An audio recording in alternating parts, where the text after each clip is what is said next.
Hello friends, দেখো বলেছি তোমাদের রবিবারে সবার নেমন্তন্ন করেছি যখন, তো বাজারটাও দেখাই তোমাদের সাথে শেয়ার করব বলে ভিডিওটা করছি। দেখো কত সবজি পাঠিয়েছে বাপের বাড়ির থেকে, কারণ আমার বাবু প্রচণ্ড সবজি শীতকালে সবজি বুনতে ভালোবাসে। আর তোমাদের সেদিন একটা ভিডিও আপলোড করেছি, তোমরা নিশ্চয়ই দেখেছো, যে আমার বাবু জমিতে কাজ করছিল আর আমি তখন ওখানে গিয়ে রিলস ভিডিও করেছিলাম, সেটাও আপলোড করেছি। আর এখানে দেখো প্রচুর প্রচুর সবজি পাঠিয়ে দিয়েছে আমার বাবু, সব নিজে হাতে বুনেছে এগুলো। এটা হলো সর্ষে শাক, আর এটা হলো ধনেপাতা। বুঝতেই পারছো জমিতে টাটকা ধনেপাতার একদম সার ছাড়া।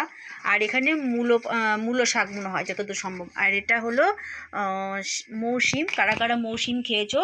আমি তো মৌসিম খেতে খুব ভালোবাসি, এটা ভাজাও খাওয়া যায় আবার বাটাও খাওয়া যায়। আর ব্যাগে তো সবজি এনেছে তোমাদের দাদাভাই, এগুলো সব কিনে। ফুলকপিটাও এনেছে, দেখো খুব সুন্দর, মনে হচ্ছে একদম সতেজ, সবে ছিঁড়ে নিয়ে আসলো।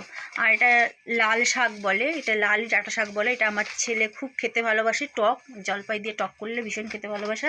আর এদিকে মাছ নিয়ে এসছে, দেখো তোমাদের দাদাভাই, এটা কি মাছ? ভেটকি মাছ। আর ওখানে ভোলা মাছ আছে, আর নিচে হলো আমুদি মাছ আছে। তো চলো আমি ভিডিওটা এখানে শেষ করলাম। ভালো লাগলে তোমরা সবাই লাইক করো, কমেন্ট করো। আর দুপুরবেলা কিন্তু চলে আসো অবশ্যই, ঠিক আছে? অনেক প্রচুর প্রচুর রান্না করবো আজকে, সবাই মজা করে খাবো। তো টাটা।